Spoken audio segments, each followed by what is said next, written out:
Hi friends, welcome to Salem Padma சமையல். இன்றைக்கி நம்ம என்ன பார்க்க போகிறோம்னா, ஸ்வீட் கடையெல்லாம் கிடைக்க பாருங்கள், சந்திரகலா ஸ்வீட்டு. அது வந்து நம்ம சீக்கிரமாக நம்ம வீட்டிலே செஞ்சிடலாம். வாங்க போய் பார்க்கலாம். அதுக்கு முன்னாடி நம்ம சேனல் இப்போ தான் புதுசாக பார்க்குறீங்கன்னா சப்ஸ்கிரைப் பண்ணிக்கோங்க, பக்கத்தில் இருக்கிற பெல் பட்டனையும் அழுத்திக்கோங்க. இப்போ அந்த சந்திரகலாவுக்கு வந்து நம்ம வந்து ஃபஸ்ட்டு மாவு பிசையணும். அதுக்கு பார்த்திங்கன்னா ஒரு 1/4 கிலோ அளவுக்கு மைதா, 50 கிராம் அளவுக்கு நெய். இது வந்து நல்லா பிசைஞ்சு விட்டுக்கலாம்.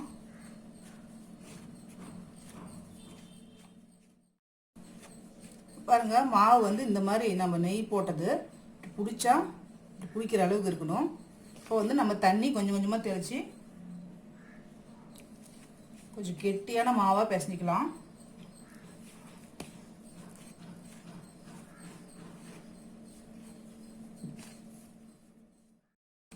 இப்போ மாவு பிசைஞ்சாச்சு. பார்த்திங்கன்னா இந்த அளவுக்கு திக்காக இருக்கணும். பாருங்கள், ரொம்ப சாஃப்டாகவும் இருக்கக்கூடாது, ரொம்ப வந்து கெட்டியாகவும் இருக்கக்கூடாது. இந்த மாதிரி அழுத்துற அளவுக்கு இருக்கணும். இது வந்து ஒரு 1/2 மணி நேரம் அப்படியே மூடி வச்சிடலாம். இப்போ பாருங்கள், ஒரு பேனில் வந்து நான் 1 டேபிள் ஸ்பூன் அளவுக்கு நெய் ஊற்றிருக்கேன். இதில் வந்து ஒரு 3 டேபிள் ஸ்பூன் அளவுக்கு ரவை இதை போட்டு நல்லா வறுத்துக்கலாம்.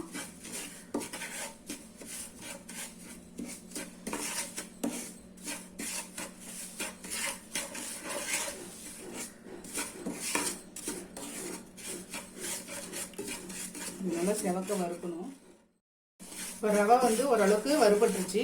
இப்போ வந்து நம்ம ட்ரை ஃப்ரூட்ஸ் போடலாம். உங்களுக்கு என்ன இருக்கோ போடுங்க. நான் வந்து பார்த்தீங்கன்னா இப்போ பிஸ்தா, முந்திரி, கிஸ்மிஸ் போடுறேன்.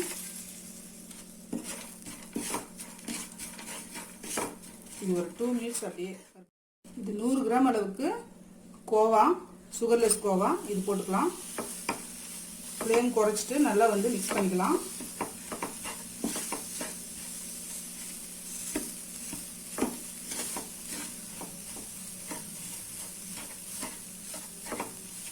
கட்டிலாம் பண்ணிக்கலாம் ஃபஸ்ட்டு. இப்போ பாருங்க, கட்டிலாம் வந்து மெல்ட் ஆயிடுச்சு. இப்போ வந்து நான் 1/2 கப் அளவுக்கு சர்க்கரை போடுறேன்.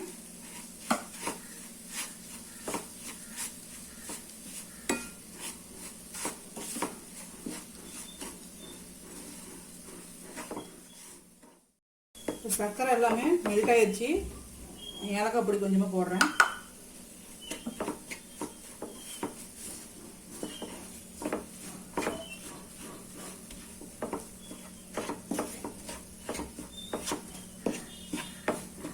அவ்வளோதாங்க, நம்ம ஸ்டஃபிங் ரெடி.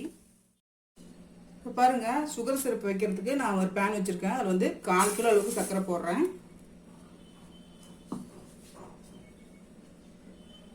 அதே அளவுக்கு 250 ml தண்ணி.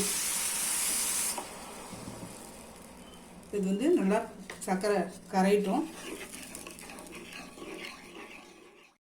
இப்போ சர்க்கரை எல்லாம் மெல்ட் ஆயிடுச்சு. இதுக்கு வந்து பதம்லாம் இது கிடையாதுங்க, பிசுக்கு பதம் வரணும்ல. தொட்டால் பிசுக்கு பிசுக்குன்னு இருந்தால் போதும். நல்லா கொதிக்கட்டும். பாருங்கள், கொஞ்சம் ஓரளவுக்கு பிசுக்கு பதம் வந்துருச்சு. நான் வந்து ஏலக்காய் பொடி போடுறேன்.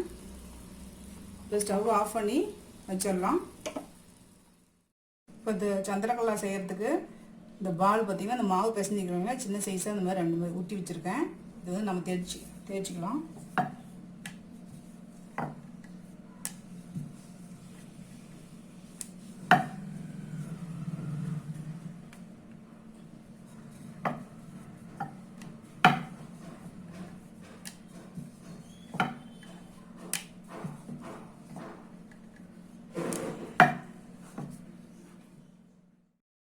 இப்போ ஒரு கீழே இருக்கிறதுக்கு தண்ணி கொஞ்சம் சுற்றி அப்படியே ஒட்டிக்கலாம்.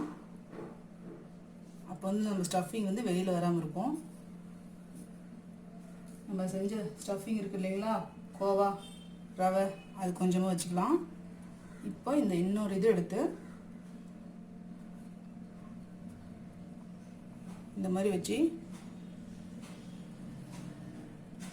மூடிக்கலாம். இப்போ இது கையில் எடுத்துட்டு நம்ம சமோசாக்கெலாம் ஃபோல்டு பண்ணுவோம் இல்லைங்களா, அந்த மாதிரி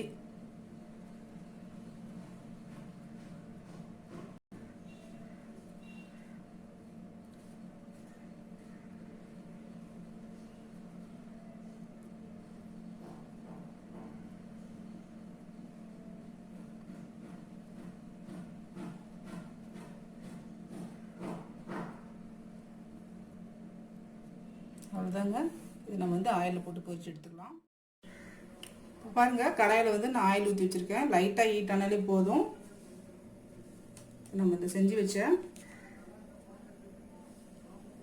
சந்திரகலாவை எடுத்து போட்டுக்கலாம்.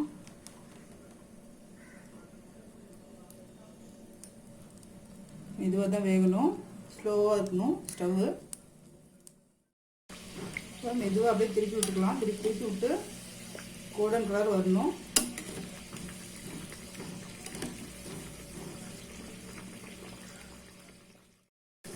பாருங்கள், நல்லா வெந்துருச்சு, கலரும் சேஞ்ச் ஆயிடுச்சு. இது எடுத்துடலாம்.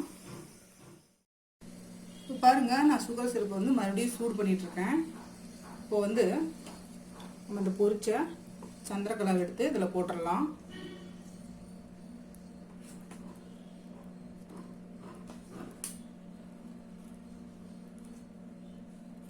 இது பார்த்திங்கன்னா ஒரு 2 நிமிஷம் அப்படியே இதுலேயே இருக்கட்டும். அதுக்கப்புறம் நம்ம எடுத்துக்கலாம். இப்போ பாருங்கள், 2 நிமிஷம் ஆயிடுச்சு. இப்போ நம்ம இதை எடுத்துடலாம். இப்போ நம்ம சந்திரகலா ரெடி ஆயிடுச்சிங்க. இப்போ பாருங்கள், நம்ம செஞ்ச சந்திரகலா ஸ்வீட்ஸ் ரெடி ஆயிடுச்சிங்க. இது வந்து பார்த்திங்கன்னா குறைஞ்ச செலவில் நம்ம வீட்லேயே சீக்கிரம் செஞ்சிடலாம். இந்த வீடியோ உங்களுக்கு பிடிச்சிருந்தாக்க லைக் பண்ணுங்கள், ஷேர் பண்ணுங்கள், கமெண்ட் பண்ணுங்கள்.